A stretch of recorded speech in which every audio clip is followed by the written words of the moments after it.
And yeah, it's a wonderful day outside, but better spent outside than inside. But nevertheless, let's start our session. I'm Dr. Saptagirish, and I'm joined with Dr. R.P. Maurya. Dr. Ashchay will just be on his way, and Dr. Raka is also on the way. Right? So we will just start the session meantime, nevertheless. So the first paper may I invite is the evaluation of multi-stage MMG from single donor site in reconstruction of severe socket contraction. Dr. Lieutenant Colonel Nitin Vasant Vichare.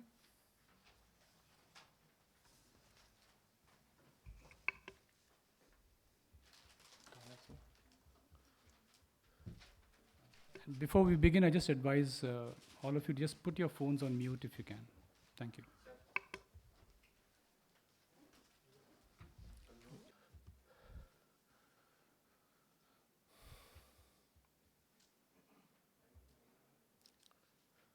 Good morning, everybody.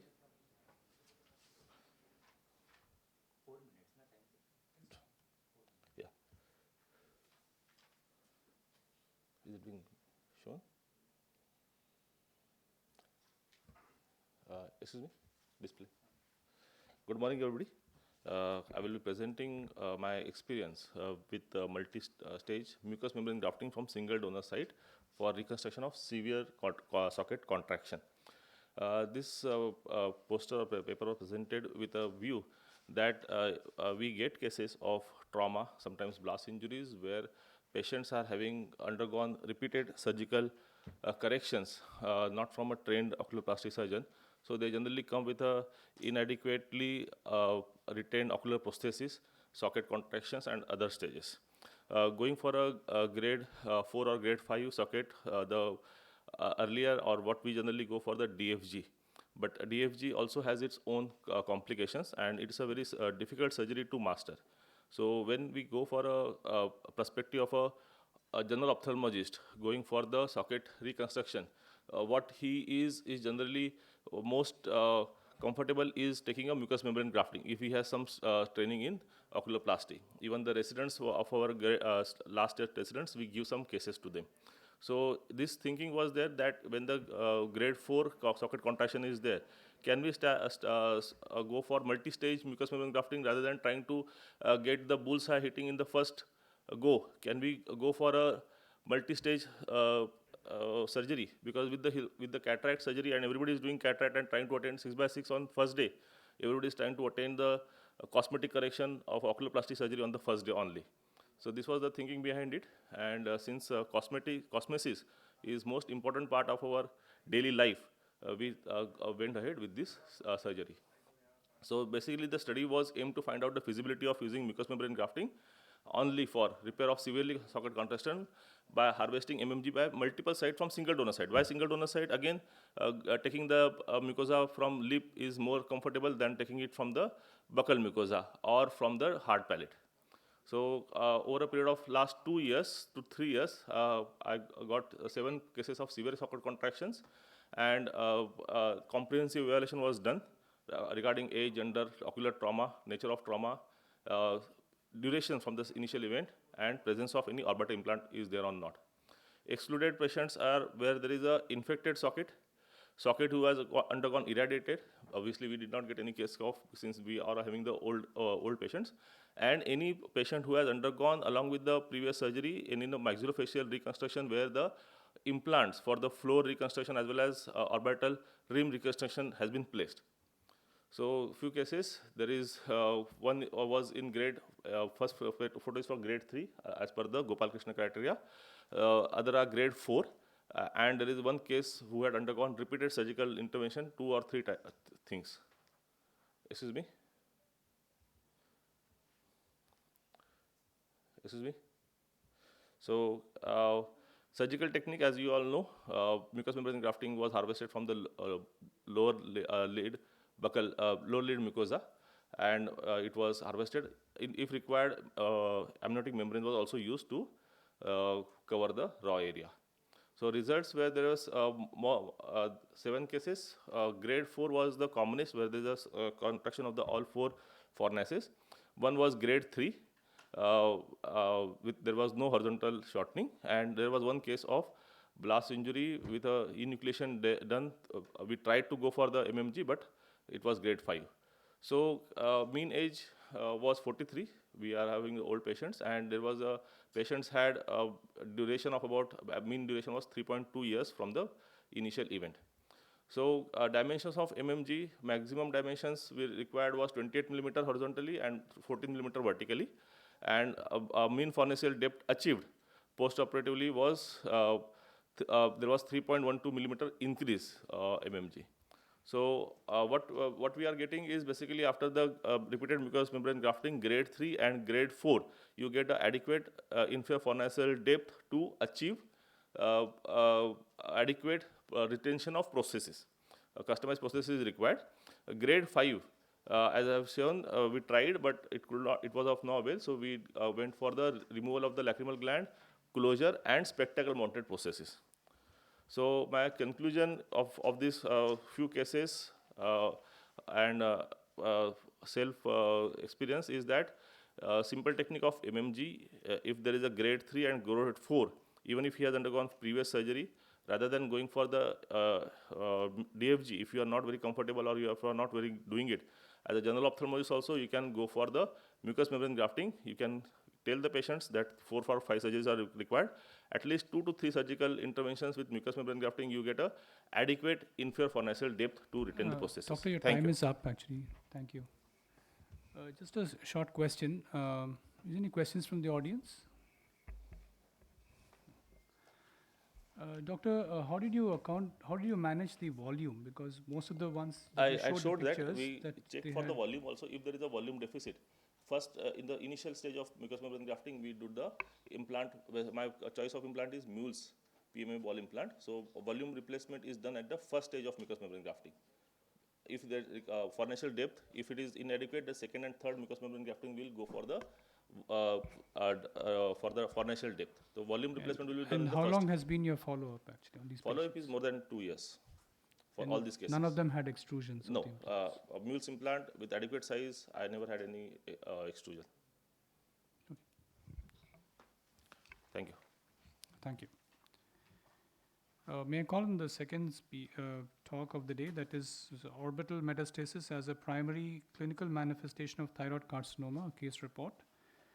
And the presenting author is Dr. A.K. Naveen. Is he here? No. Okay. We'll go to the next paper, that is post-traumatic retained non-metallic foreign body in cases of non-resolving periorbital cellulitis, presented by Dr. Vivek Singh. Are there? Right, good.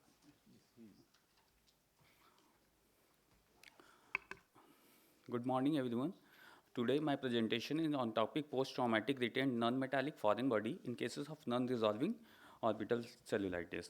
As we know, periorbital cellulitis is an infective process occurring in eyelid and tissue anterior to orbital septum. Features which includes are inflammation, erythema, tenderness, warmth, and causes can be of superficial or deep tissue injury or sometimes retained foreign body, insect bite, or collision. As we all know, that metallic foreign body easily detected on CT scans and cannot be missed or misdiagnosis rarely occurs, and orbital infection also doesn't happen. But in cases of non-metallic foreign body, especially in cases of wooden, they are notorious to remain quiescent. And we have the following features like small intrium, discharging sinus, and intraorbital mass have a great suspicion of non-metallic foreign body. There is always a diagnostic dilemma. For early diagnosis and treatment, we can prevent vision loss and life-threatening complication in cases of non-metallic foreign body. So the aim and objective of my study was to know the cause, mode of presentation and treatment and outcome of traumatic non-resolving periorbital cellulitis, and we have to rule out the possibility of a retained periorbital foreign body with an alleged history of trauma. So this study was done as a retrospective observational hospital-based study in a tertiary care center done from March 2019 to September 2020 with inclusion criteria of all the patients with alleged eye trauma with non-metallic foreign body. And we have excluded all the patients with having a metallic foreign body and trauma with multiple fractures and open or closed globe injury. For the methods, we have done the informed and written consent were taken, history taking and clinical examination were done.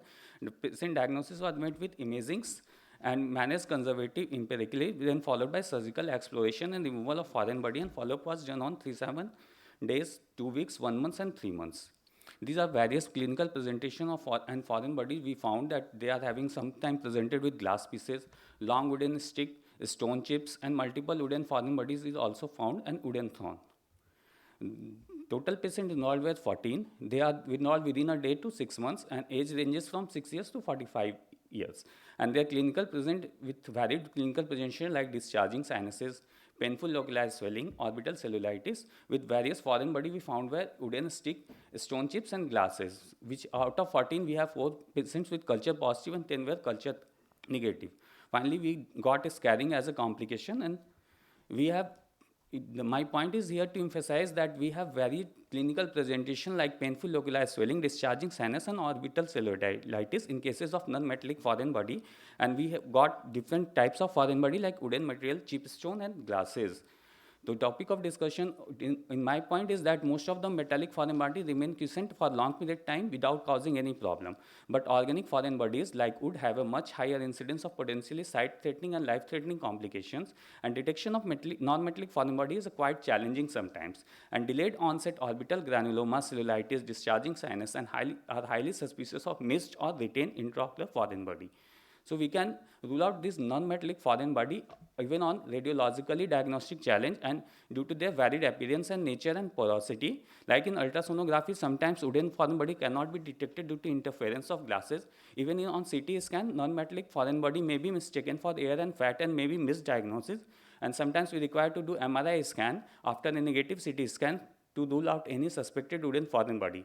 The point is that we have to use a thin section with CT scan and MRI with detailed discussion with radiological and clinical correlation to be done to rule out any non-metallic foreign body. So in conclusion, I have to say that in all cases of ocular trauma, we have to do a prompt diagnosis, and expeditious treatment are important to minimize the complication and have high suspicion of intraocular body in all cases of ocular trauma. So in timely diagnosis and proper radiological imaging and understanding anatomical and predisposing and microbiological factors are helpful for early diagnosis and proper management and prevention of any missed retained foreign body. Thank you. Nice presentation on the orbital foreign body. Have you taken the culture swab from wound side or from the foreign body? So actually we have sent the foreign body for culture and sensitive. Culture, okay. And what are the indications of non-metallic foreign body removal? Indications, sir, if may Because organic foreign body, you must remove it. Yes, sir. But most of the non-metallic foreign body, they are inert and you can leave. Yeah, if they metallic, if they are causing problem like such as discharging sinuses, they are painful eye, their swelling is over there, and patient is having any complaint like that. Dr. Vivek, nice presentation, but I just want to know what was the new message you wanted to convey to us? So the message was that sometimes we miss non-metallic foreign body very easily because of we rule out, we have done a CT scan, we doesn't found anything, and patient was just presented with small swelling or the small discharging sinuses.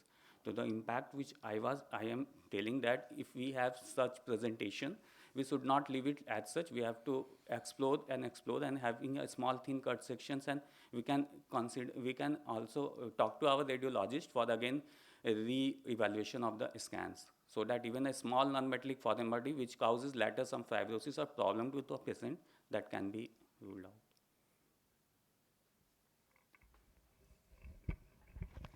out. How will you diagnose radiologically the presence of wooden foreign bodies?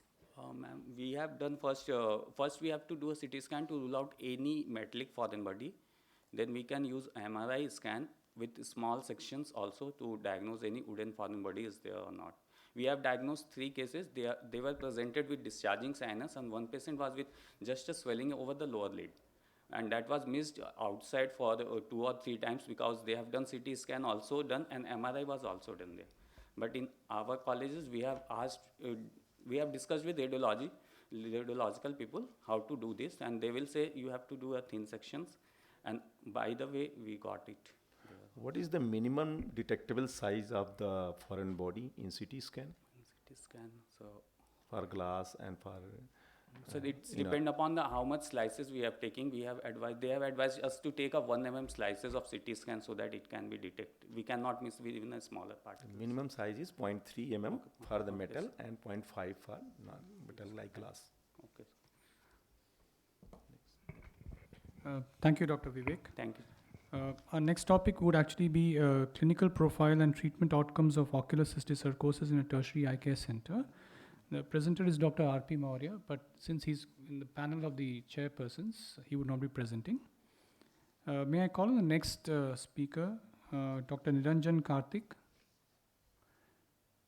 Dr. Niranjan will be talking on the role of orbital excentrration in rhino-orbital cerebral mucormycosis, prospective observational study.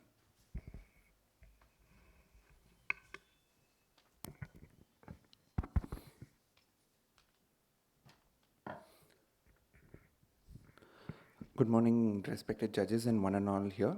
So today my topic is going to be on the role of orbital excentration in the management of rhino-orbital cerebral mucormycosis in a tertiary care hospital. So the aim was to understand the indications of orbital excentration in patients with ROCM and to analyze the outcomes and the prognosis of the same. And it was a prospective observational study conducted over a period of 6 months. And the inclusion criteria were those consecutive patients who were suspected and diagnosed to be with stage 3 of mucor, and those who were deemed unfit for the surgery and unwilling to participate in the study were excluded. So the clinical evaluation followed by diagnostic nasal endoscopy with indirect ophthalmoscopy for retinal manifestations were conducted, and CT of paranasal sinuses were done in all, and MRI brain with orbit was performed in all the patients if intracranial spread was suspected. All of them were started on intravenous amphotericin B, and intraorbital dose of amphotericin B was given in stage 3 or worse. So those who progressed despite this adequate administration of amphotericin were taken up for functional endoscopic sinus surgery, and if they were tested positive for mucormycosis on histopath, were further planned for orbital excentration. So lid sparing excentrration was the method of choice, and postoperatively the steps of the lid sparing excentration was done, and postoperatively the patients were closely monitored, and if slough was noted, regular wound toileting was done to ensure good hygiene. So among the people who went on to have excentrration done, most common age group was that of 51 to 60 years, which constituted almost 1/3 of the population, and around 52% and 48% was equally poised between the two sides, the right and the left, and 72% of them were males, and 28% of them were females.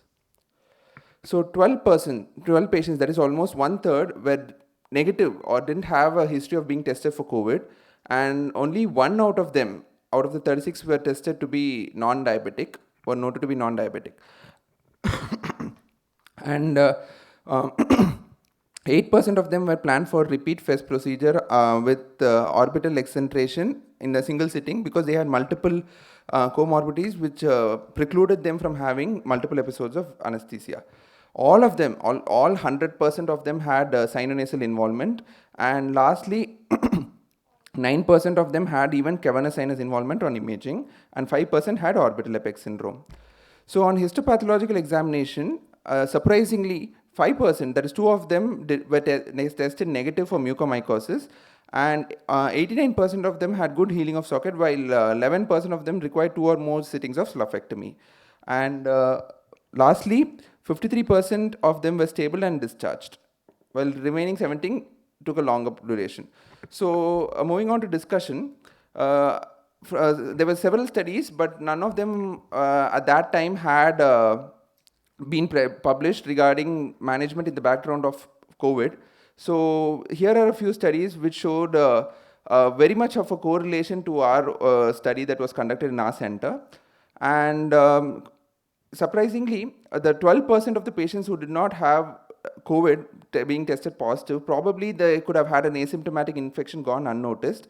And 1 patient was non-diabetic, and that could probably be explained by the positive history the patient gave of having had steroid administration during COVID-19. And again, the 100% patients respecting the route of mucormycosis spread again suggests that the pathogenesis is via the nasal route. And lastly, we didn't have specific guidelines for management, so we had to refer to multiple studies.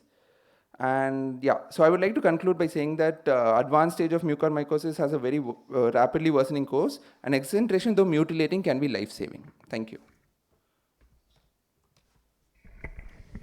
Thanks, Dr. Niranjan. It's still not clear what the indications for exenteration were. Sir, actually, we had to proceed with excenteration in all those patients who had crossed stage 3A and 3B according to the Yeah, so that is an unvalidated classification system that believes that spread of mucormycosis is Yes, sir. in anatomical progression, which is nose, sinus, orbit, apex, brain. Yes, sir. Now, of course, with the help of the data in the past 2 years, we know that is not true. Yes, sir. We are having nasal normal mucosa, sinus involvement, without orbital involvement, intracranial extension. Yes, sir. So unless a study is validated or a classification system is validated, it cannot be used widely. Stage 3, what you call stage 3 is not really universally accepted as stage 3 or stage Yes, 1 or whatever stage it is. Right. So I think we need to be mindful of that. And MRI is indicated in all patients, not only if intracranial extension is Right, sir. right. So I think it's important to know that in understanding the management of mucormycosis in general. Right. How you clinically and radiologically define in your cases how much patients are having limited disease and how much patients are having severe moderate disease? Because in case of the moderate or severe ROCM, you are going to exenterate the patient. Sir, clinically, what we were mostly concerned was rapid progression in the course, sir. They were progressing from stage 2 to stage 3 in a matter of few days.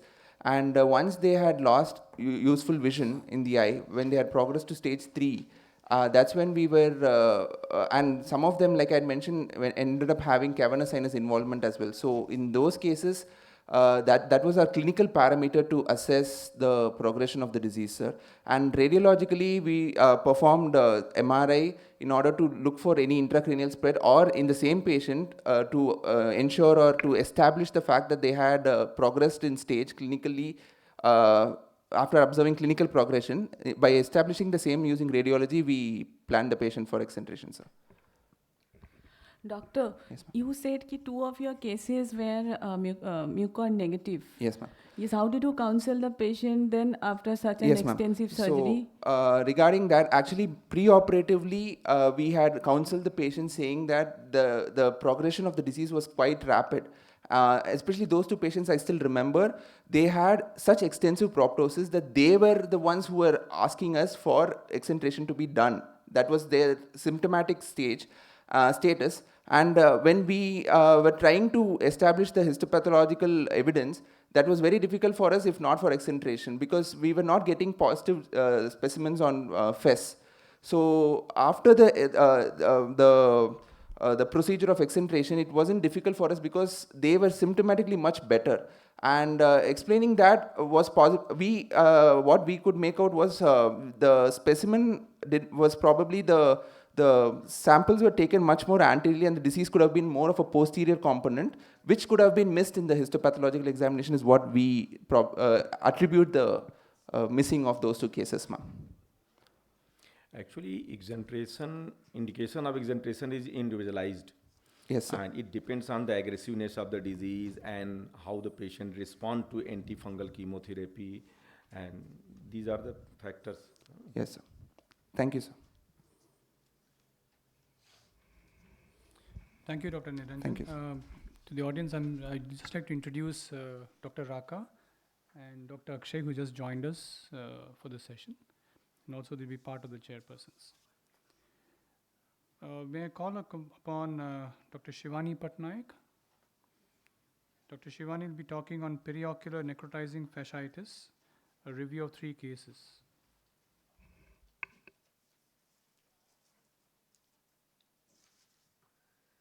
Good morning, everyone. Good morning, judges and audience. My topic is necrotizing fasciitis. This is a 55-year-old. Next, please. This is a 55-year-old healthy female who presented to the hospital with pain and progressive tense swelling of the right side of the face since 5 days. There was associated tenderness. There was a positive history of an insect bite, no history of systemic illnesses, and the patient was taking oral amoxiclav for a period of 5 days but no relief. This was a photograph taken by the patient on the cell phone prior to presentation. So she actually presented like this, where there was a black quadrangular pressure on the right side of the face, which was measuring as mentioned, and there was cellulitis extending under the pressure around 1 to 2 centimeters around it in the upper maxillary area, which was tense, and a diagnosis based on this of necrotizing fasciitis was made. So we assumed that the skin, subcutaneous fat, and few muscle fibers were involved. We couldn't image because the patient was financially constrained. So we planned to debride as an emergency. We stepped up the patient to 500 milligrams of intravenous vancomycin and amikacin for 5 days, and routine investigations revealed leukocytosis and an elevated C-reactive protein titers. Patient was posted for emergency debridement. So after debriding the tissue, and there were few pus pockets which were relieved, and daily dressing was done. On day 15, we had generalized healthy pink granulation tissue with sloping edges which was seen across the whole area. Significant reduction of the defect size had occurred, but not complete, and it would have led to deformities. So we decided to go for an autologous retroauricular full thickness skin graft. So with the graft in situ, it was allowed to heal, and the sutures were taken out. After the suture removal, this was 1 month after the skin grafting, and pigmentation was starting to begin. This was the picture 6 months after the grafting, and it had successfully accepted. There was evened out cutaneous pigmentation over the graft, and no functional or structural deformity seen, and acceptable cosmesis. So this is necrotizing fasciitis is described as an uncommon, and mostly in immunocompromised patients, where it really steps up and picks up very fast and spreads rapidly. My patient was not immunocompromised otherwise, and no systemic illnesses. And it is, in this presented case, there was a swift progression from cellulitis to necrotizing fasciitis in a short span of 5 days. And we should have a high suspicion for any case presenting like this. And an autologous skin graft was given to avoid cicatricial complications and ensure adequate cosmesis. So the take-home message from this is that early detection and aggressive management is our motto, and a high index of suspicion and early broad-spectrum antibiotic cover is the cornerstone for management. Surgical debridement remains the primary treatment principle, and skin grafting aids in preventing cicatricial deformities, maintains facial contour and the cosmesis. These are my references. This is the course of the patient. Thank you. Dr. Shivani, the title says review Yes, of 3 actually cases. there was a mistake there. Could you have allowed the debrided area to heal and then secondarily graft rather than doing while the infection was still recovering? We observed for daily for a period of 15 to 20 days. Then we saw that there were sloping edges, healing. It was looking like a healing wound, and healthy granulation tissue had started appearing. And that's why before there was any cicatricial complication, we decided to go ahead with the grafting, sir.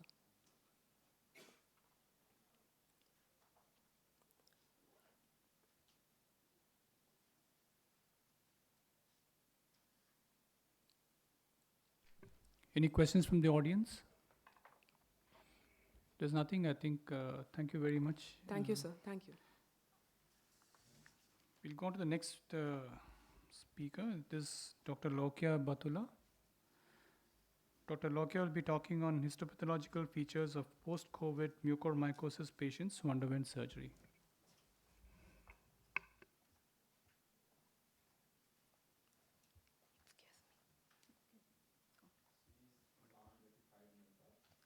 Will get allowed to present, but not get any marks. Good morning, everyone.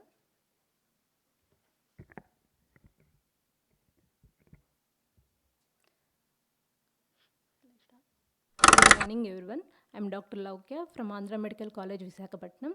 Today, I will be presenting a paper on histopathological features of post-COVID mucormycosis patients who underwent surgery. Mucormycosis is a rare and often fatal opportunistic fungal infectious disease. It is caused by the pathogenic genera belongs to the family of Mucoriaceae. As the clinical features and imaging studies are non-specific, the definitive diagnosis requires the demonstration of characteristic hyphae in the tissue or recovery of the organism in the culture. As the yield of organism in the culture is suboptimal, hence histopathological examination plays a critical role in establishing the diagnosis and provides the evidence of tissue invasion. This is a hospital-based retrospective study. Tissue section from the 50 patients with invasive mucormycosis were included in the study. The demographic features, clinical history, and treatment history obtained from the medical records. The cases were classified as rhinomucormycosis, rhinoorbital mucormycosis, rhinoorbitocerebral mucormycosis, and cerebral mucormycosis based on the clinical features and imaging records. The histopathological reports were analyzed. The histopathological reports of post-COVID mucormycosis patients who underwent surgical management were included, and the patients, those with other infections, are excluded from the study. My aims and objectives are to study the histological features in post-COVID invasive rhino-orbitocerebral mucormycosis and to determine the type of inflammation, whether it is suppurative or granulomatous, and to detect the type of spread, whether it is angio or perineural, and to detect the fungal morphology. Of the total 50 patients, males are 68% with the mean age of 53 years and females are 32% with the mean age of 49 years. In rhinomucormycosis patients, the suppurative inflammation seen in 88% and supragranulomatous in 11%. Fungal colonies seen in 55%. There is no evidence of vascular and neural invasion in these type of patients.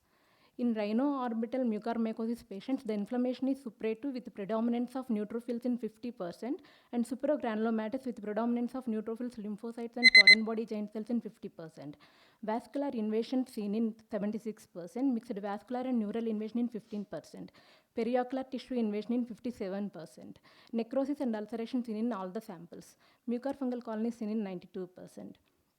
In rhino-orbital cerebral mucormycosis patients, the inflammation is suppurative in 9%, supragranulomatous in 90%, vascular invasion seen in 90%, mixed vascular and neural invasion seen in 9%, periocular tissue invasion and ulceration and necrosis seen in all the samples. Mucorfungal colonies seen in 72% and mixed mucor and aspergillus seen in 9% of patients. In both rhinocerebral and cerebral mucormycosis patients, the inflammation is supragranulomatous and vascular invasion seen, necrosis and ulceration seen, mucorfungal colonies were isolated. Is a section showing blood vessel with broad accepted fungal hyphae in lumen and wall suggestive of angio invasion. Is the section showing perineural invasion. These are the section showing foreign body giant cells with fungal invasion. Is the another section showing mixed infection with aspergillus and mucor. I'm concluded with vascular invasion is the main mode of invasion. Along with it, neural invasion is seen in the advanced stage of disease, indicating the importance of neurological assessment in post-COVID patients. Supragranulomatous inflammation were common associations seen in the tissue sections of advanced stage disease patients. Mucor was the most common pathogen isolated from the tissue samples. Aspergillus was also isolated in patients with advanced stage of disease. Thank you. Thank you for the opportunity.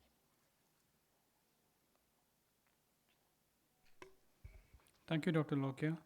Actually, was any something different that you presented, which is not known to us? I mean, because what you concluded is what has already been discussed with mucormycosis.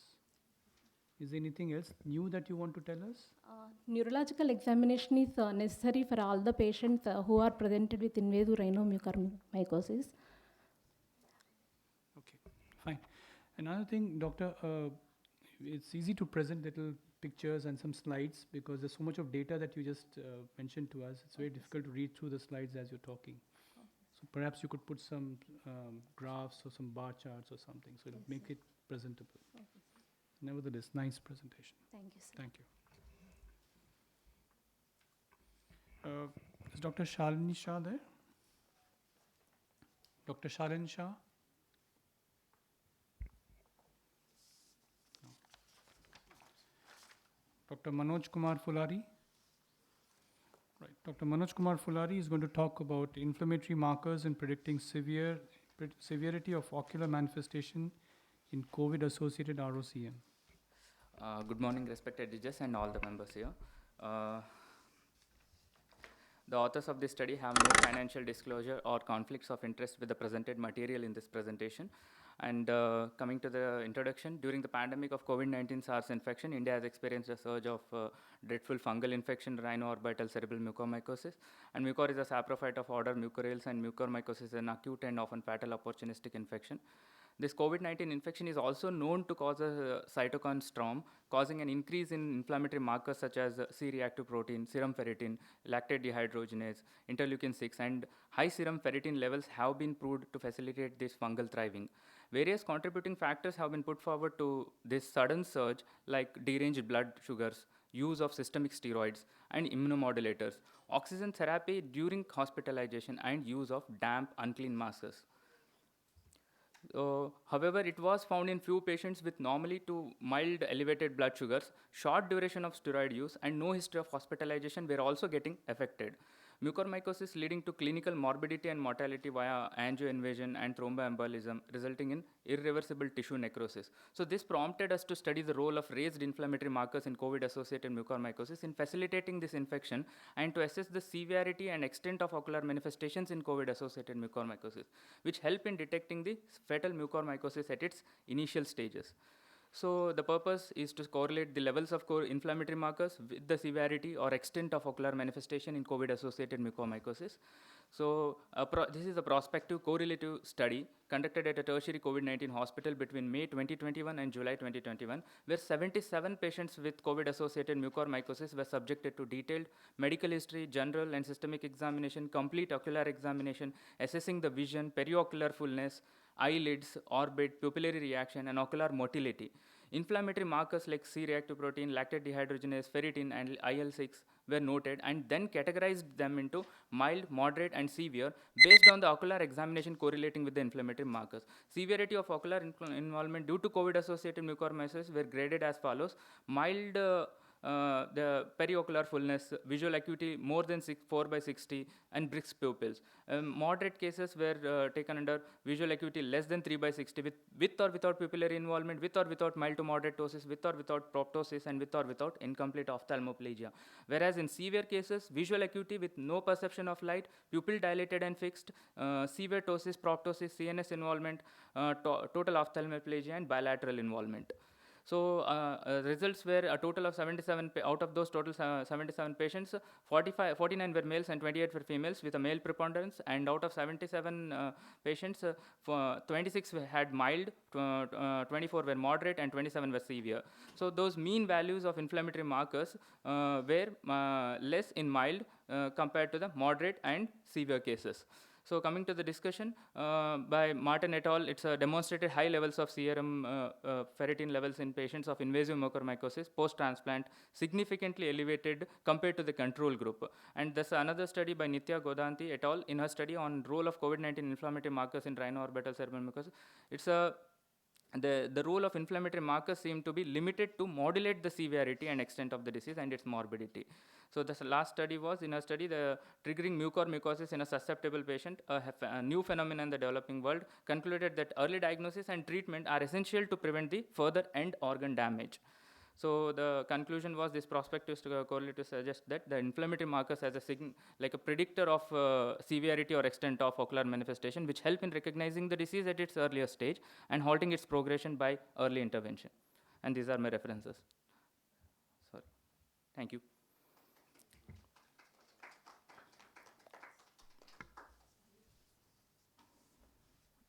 Actually, this talk would not come as a part of the competition. Yeah, he is also non-ratified member. Okay. But doctor, whenever you make a presentation, try not to put more than 4 or 5 lines. Yes, sir. Because there'll be a lot of audience fatigue because they're trying to read the entire content and you're also talking at the same time. Yes, sir. So we don't know whether we have to listen to you or to look at the slide. Oh, sir. And sometimes many of them are fast readers. They would have read the slide even before it have spoken it out. Then they have time for their mobile phones. Yes, sir. And all faces start glowing because the mobile phones are on. Yes, sir. And whenever you're trying to present data, try to show it in some bar charts or something because you have a lot of data on ferritin and other levels. It's very difficult to read and understand the numbers, right? Yes, sir. Thank you. Thank you. Thank you, sir. Thank you, ma'am. Is Dr. Kavya Bijamki? Dr. Kavya? Dr. Shruti Gundal, sorry. Yes. So Dr. Shruti Gunda will be talking on dysthyroid optic neuropathy, medical versus surgical decompression.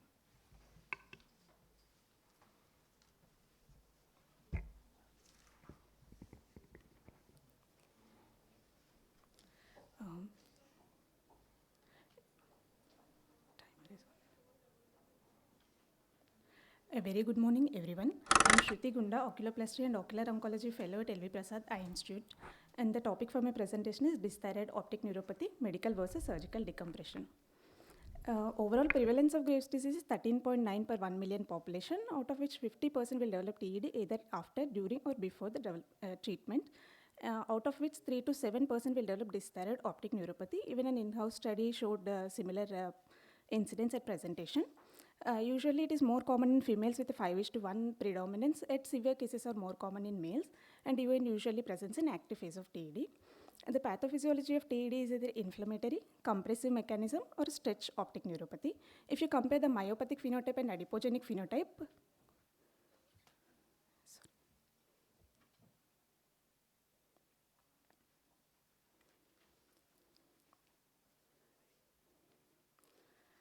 if you compare the myopathic and adipogenic phenotype, in TED, 1/3 of the cases are myopathic phenotype, which usually seen in elderly male smokers with acute presentation in congestive features. And these patients responsible for 95% cases of dysthyroid optic neuropathy, and the mechanism in these cases is because of compressive optic neuropathy. In adipogenic phenotype, which is seen in 2/3 of the TED cases, usually young females and non-smokers, these represents 5% of dysthyroid optic neuropathy with stretch mechanism as optic neuropathy. According to UGOGO consensus, dysthyroid optic neuropathy, first line of management is glucocorticoids. In cases which are not responding to the maximum cumulative dose of steroids, prompt decompression is needed. The principle behind it is apical decompression will allow the enlarged extraocular muscles to fall back, giving a breathing space to the optic nerve. The purpose of this study is to analyze the effects of medical and surgical management in patients presenting to our tertiary care center in the last 2 years with features of dysthyroid optic neuropathy. This was a retrospective chart review including 11 patients, which was coming to Kodi Venkatadri Chaudhary campus LVPI Vijayawada with features of dysthyroid optic neuropathy. These are the preoperative demographic data noted, and preoperative examination findings were, these are the findings which were analyzed. On CT scan, we noted whether there is apical crowding or optic nerve stretching is there, cumulative dose of steroid, and surgical management with orbital decompression. Post-treatment, these details were noted. If we analyze our data, all were male patients except 2 patients, and all were active timeline-wise except 1 patient, and most common presenting symptom was blurring of vision. Visual acuity was worse than 2060 in 5 patients. Color vision was absent except in 2 patients, and pupils RAPD was present in all patients except 4 patients. A fundus showed disc edema in 1, retinal striae in 2, and normal in remaining patient. 1 patient had no view of fundus due to corneal scar. On CT scan, extraocular muscle enlargement was present in all patients with apical crowding in 9, optic nerve stretching in 2 patients. All patients received a steroid dose of 1 gram per day for 3 days. 2 patients received 2 more cycles. In that, 1 patient responded and the other patient needed orbital decompression. A post-treatment visual acuity improved in all patients. However, color vision remained abnormal in 4. RAPD was persistent in 3 patients. Clinical activity score improved to became inactive in all cases except 1 patient which had a 4. Extraocular movements are improved in only 3 patients, and exophthalmometry readings improved between 0 to 3 mm. This is a patient who presented with very severe TED with bilateral optic neuropathy and PL only positive vision, which did not respond to maximum cumulative dose of steroids, who underwent emergency surgical decompression.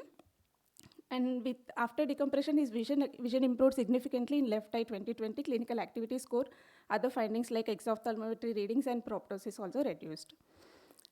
Dysthyroid optic neuropathy is a vision-threatening condition that affects in approximately 3 to 4% of patients. Because the glucocorticoids are the effective, they are the first-line treatment. In cases which are not responding, early surgical decompression is beneficial, especially according to our that case also. So post-treatment visual acuity improved significantly in all patients except for 1 patient who had exposure keratopathy, corneal melting, and post-treatment decrease in vision was due to corneal scarring. However, color vision remained abnormal in 3, pupils persistent RAPD in 3 patients, extraocular movements remained restricted in many patients. The major limitation of our study was it's a small number of patients and only one surgical decompression was included. To conclude, what I want to convey the message is that DON patients respond very well with improvement in visual acuity with IV steroids. However, color vision, pupil, extraocular movement restriction may not fully recover. And early surgical decompression is very much recommended, especially to save the vision in cases which are not responding to maximum cumulative dose of steroids. Thank you, everyone. Thank you for giving me this opportunity. Thank you, Dr. Shruti. Actually, your topic was medical versus surgical decompression, but you had only one surgery done. Yes, initially we started analyzing that, but once we analyzed the patients, only one patient needed surgical decompression because medical management was effective in all other patients. So maybe you should revise your topic to something else. Because, yeah. Yes. What inference you get? Yes. So do you want to convey any new message to us which is not there in the existing literature? At least surgical decompression can save the vision, especially if maximum cumulative dose steroids are not responding cases. At least surgical decompression is needed. Well, that's exactly what the books say. I mean, is there anything else new that you want to tell us? Our purpose of the study was to analyze our own data, how the data was corresponding with the literature. Okay. You did bony decompression or soft tissue decompression in one case? Both 3-wall decompression and fat decompression was done in both eyes sequentially, one eye after the other.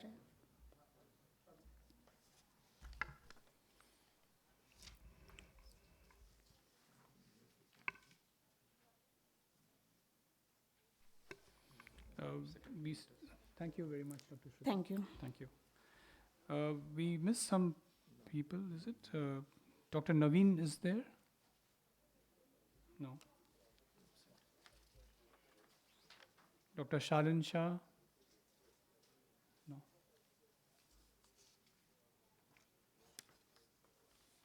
Well, I think that's about it. I think all the presentations were nice, and the only thing is, yes, I think those who presented, they left because they were not in the part of the competition, so they just walked out. But nevertheless, most of them did not stick to time. They had to rush through. So because of that, of course, there'll be little loss of marks, but otherwise, most of the presentations were nice. Thank you very much. Thank you.